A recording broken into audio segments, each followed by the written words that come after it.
Yang suka jalan-jalan ke kawasan Puncak Bogor pasti sudah tidak asing dengan tempat ini. Total ada 3.000 ekor satwa dari 271 spesies yang berbeda. Ada gajah, kuda nil, puma, jaguar, macan tutul Jawa, unta, kanguru pohon, sampai penguin. Nah, hewan-hewan lucu dan menggemaskan di lahan seluas 265 hektar ini juga perlu mendapat perawatan khusus loh. Setiap jenis hewan memiliki tim dokter yang memantau aktivitasnya sehari-hari.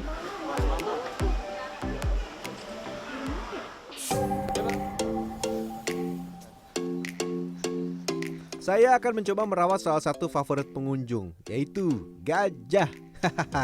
Total ada 54 ekor gajah dari dewasa sampai anak yang dirawat di tempat ini. Perawatan gajah dimulai sejak pagi. Setelah dikeluarkan dari kandang, gajah-gajah langsung dibersihkan. Pertama nih, singkirkan kotoran gajah agar bakteri tidak menyebar dan membuat gajah tidak nyaman atau sakit. Tapi jangan dibuang ya, karena kotoran gajah bisa diolah menjadi pupuk ataupun kertas daur ulang. Lumayan ya, karena dalam sehari gajah dewasa bisa menghasilkan 15-20 kg kotoran. Jangan lupa bersihkan dengan air mengalir agar betul-betul bersih. Kini tiba saatnya mandi. Cara bikin dia nurut, pakai makanan kesukaan dia nih. Kalau nggak ubi ya pisang ini. Makan-makan, baru sambil kita sikat-sikat seperti ini. Dan kalau bisa sadar, gajah itu hidupnya kayak happy family ya. Ada ibunya, ada bapaknya, ada anaknya juga. Cuman bapaknya ngapain tuh? Lagi nyari makan, lapar banget bos. Ya mandi dulu. Sikat juga tubuh gajah untuk membuang kotoran yang menempel. Selain tetap bersih agar tidak ditumbuhi jamur. Ayo mandi. Ya dia pup dong. Ayo Kader mandi. Buset sekali si bapak masuk langsung penuh kandangnya nih. Ini beratnya 3,5 ton, namanya Kadir. Dan kalau sering nonton di film-film kan pagi-pagi ke sungai ya kayak gini-gini lah. Kita bikin semirip mungkin dengan aslinya. Tiap pagi aktivitas, habis itu baru makan. Enak banget ya. Financial freedom. Waduh. Nah sini bang. Nah ini belum bersih. Sip.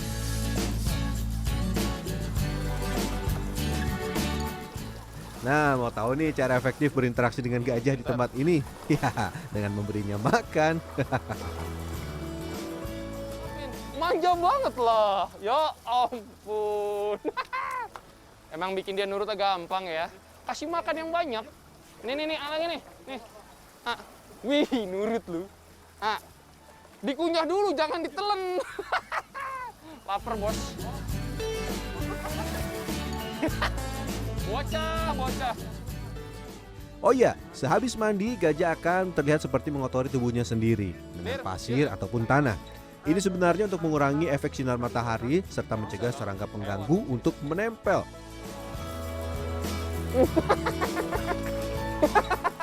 For your info, seekor gajah dirawat hanya oleh 2-3 kiper. Sebab hal ini akan memudahkan gajah menjadi penurut dan mengenal sang kiper dengan baik. Lanjut pemeriksaan kesehatan gajah. Perhatikan nih sejumlah hal. Bila gajah terlihat lemas, belalainya diam saja, hanya terkulai ke bawah, atau matanya cenderung sayu, kemungkinan besar ada yang tidak beres. Penyakit yang biasa menyerang gajah diantaranya adalah lambung, seperti cacingan dan kembung. Perut kembung kadang-kadang dialami karena gajah memiliki lambung tunggal dan terbiasa makan banyak dalam waktu bersamaan. Jadi sekitar ya seminggu sekali, 2 minggu sekali kukunya juga dicek dan kadang juga harus dipotong ya bang ya, dipendekin. Karena kalau kukunya terlalu panjang dia kan aktivitas susah tuh. Dia napak nih misalkan, nah terus kemudian karena kukunya terlalu panjang, nah itu bisa bikin luka atau mengganggu dia jalan. Jadi harus dirawat dan salah satunya adalah dipotong. Oh malah bisa bikin retak juga ya kukunya ya, malah sakit nanti. Jadi ini perawatan yang penting. Buset, kukunya sama tangan saya aja sama gedenya dong.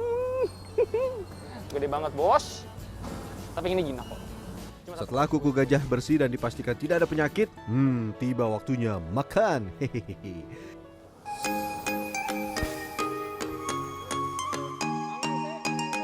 Sekali makan, gajah membutuhkan 10-15% makanan dari total bobot tubuh.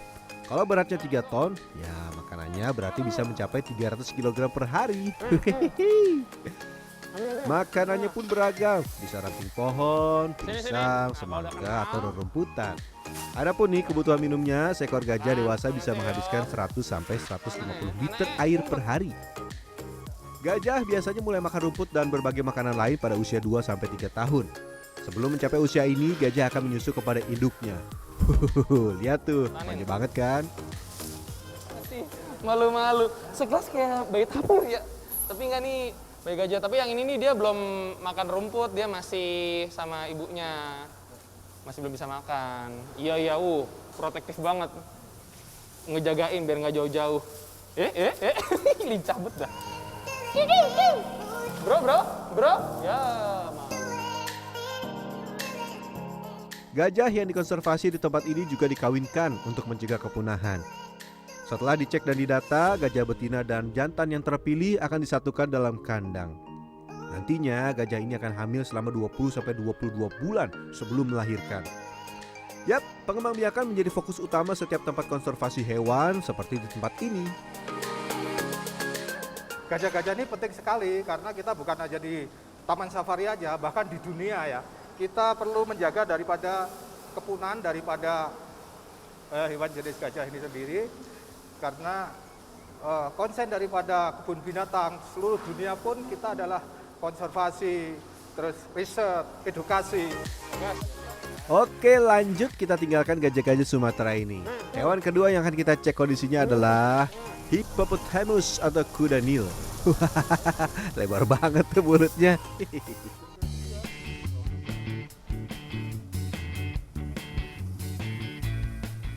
Cara merawatnya ya sama sih, tentu jaga kebersihan kandang dari kotoran dan dedaunan agar nyaman. Setelah itu baru deh kandangnya disiram dengan air. Total nih di tempat ini ada 8 ekor kuda Nil, tapi tidak semuanya dijadikan satu ya. Bentar. Ini karena sama seperti beberapa jenis satwa lain, kuda Nil akan menjaga wilayah terutama yang berjenis kelamin jantan. Kalau tidak, wah bisa berantem nanti. Maaf. Kemarin kan sempat viral ya pemirsa di media sosial yang ngasih makan kuda Nil di wilayah ini juga itu ngasih makan kayak sejenis botol plastik. Itu ngawur sih. Yang betul ya ini nih, bisa makan wortel, bisa makan buah, bisa makan rumput karena si Rocky ini, hippopotamus atau kuda Nil ini dia adalah herbivora. Mau dikasih makan semangka juga bisa, habis kali loh. Tapi sekarang lagi makan yang versi wortelnya dulu. Ini nambah. Tuh, langsung habis kan? Ya meski lucu dan mengemaskan, jangan terlalu dekat nih karena sifatnya yang agresif. Di Afrika, kuda Nil merupakan salah satu hewan berbahaya. Walaupun memiliki kaki yang sangat pendek, kuda Nil bisa berlari dengan kecepatan sampai 30 km per jam. Kuda Nil juga termasuk hewan sensitif, apalagi ketika sedang punya anak. Wah, ini nih protektif banget. Jadi hanya pawangnya aja ya yang boleh berinteraksi dengan sentuhan. Oke, kuda Nil selesai. Sekarang yuk kita lihat satwa lain. Halo, nama saya Darwin, salah satu dari 7 kanguru di sini.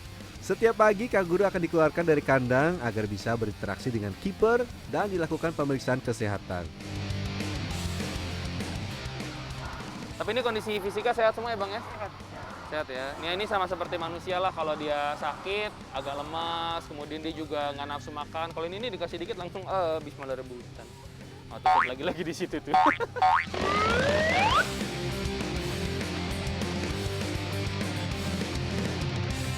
Jika masih ingin memberi makan, harus yang disediakan oleh pengelola ya, karena penting untuk menjaga nutrisi.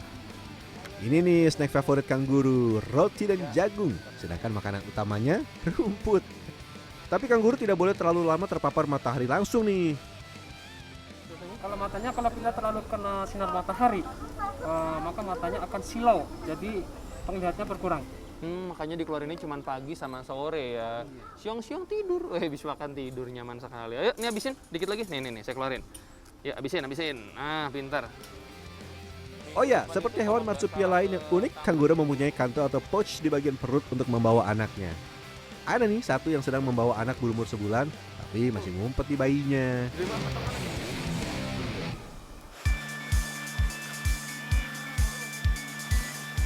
Oke, lanjut. Yang satu ini suka muncul dalam film-film. Ya, penguin.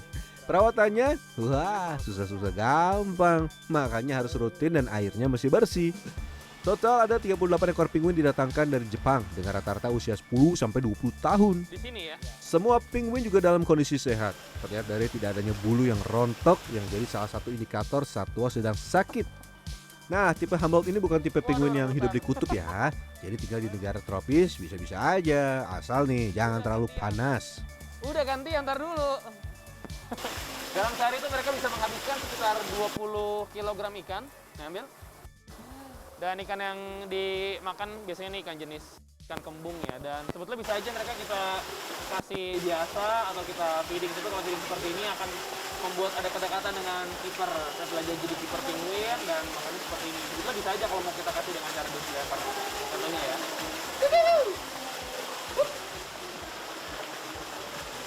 Naturally mereka akan langsung berebut makanannya. Untuk memudahkan membedakan penguin satu dengan yang lainnya, lihat aja bagian sayapnya.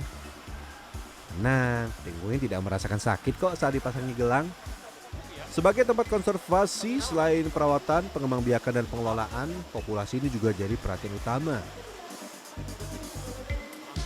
Melakukan pengembangbiakan harus mengikuti kaedah-kaedah dari pengembangbiakan tersebut. Yang pertama harus kemurnian genetik, yang kedua tidak boleh inbreeding, dan yang ketiga melihat populasi yang dibutuhkan. Sehingga sebagai contoh misalnya harimau Sumatera yang populasi yang menurun, gajah Sumatera ataupun badak, itu merupakan suatu spesies-spesies yang menjadi top prioritas dalam urgensi konservasi. Nah, untuk bisa bermain dengan satwa, tarifnya bervariasi. Mulai dari 25.000 sampai 250.000, bergantung pada jenis satwa. Yang paling mahal, biaya untuk hewan dengan kategori karnivora atau pemakan daging. Ya, makanannya juga mahal. Tapi bagi yang mau jadi pengawas satwa harus ingat nih, satwa sama dengan manusia, bisa sedih juga sakit. Jadi harus sabar ya dan berfokus memilih satu jenis satwa. Tertarik yang mana? Yang besar seperti gajah atau yang mengemaskan seperti penguin? Boleh, tapi jangan dipelihara di rumah ya. Rian Fernando, Dwi Agung, Cisarua, Jawa Barat.